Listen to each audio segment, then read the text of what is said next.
30 tahun, pekerjaan saya sebagai petani. Saya seorang janda. Saya termasuk kelompok tak rentan. Saya dapat dengan mudah memberikan hak suara karena saya berusia 30 tahun dan termasuk golongan dewasa. Saya Adika, seorang laki-laki berumur 30 tahun, beragama Islam, bekerja di kantor kementerian dan sudah berkeluarga. Saya juga termasuk kelompok non-marginal. Saya dapat dengan mudah memberikan hak suara karena saya warga negara tercatat dan orang yang hidup di kota besar. Nama saya Meka, saya berumur 35 tahun, saya seorang kepala kantor kecamatan dan saya lajang. Saya termasuk kelompok marginal dan saya dapat dengan mudah memberikan hak suara karena saya warga negara tercatat dan orang yang hidup di kota besar.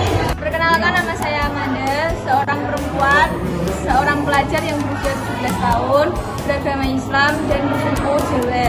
Saya termasuk kelompok rentan. Saya dapat dengan mudah memberikan hak suara karena saya berusia 17 tahun dan termasuk golongan remaja.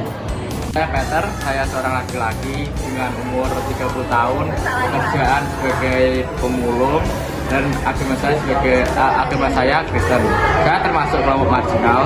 Saya dapat dengan mudah memberikan hak suara karena saya orang miskin dan saya hidup di daerah terpencil.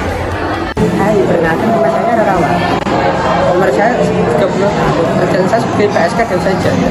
Saya termasuk kelompok rentan dan saya tidak bisa bersuara karena saya PSK.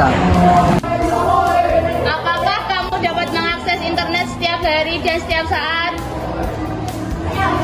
Apakah kamu dapat menikah secara sah? Apakah kamu dapat beribadah tanpa gangguan? Apakah kamu dapat naik turun tangga dengan mudah? Apakah kamu dapat beribadah atau merayakan hari raya dengan tenang? Apakah kamu dapat menemukan rumah ibadah atau fasilitas ibadah agama? Apakah terdapat penjagaan ketat di daerah tempat tinggalmu? Apakah kamu dapat menjadi pemimpin di sekolah, institusi, atau komunitasmu? Apakah kamu dapat mengurus administrasi dengan mudah?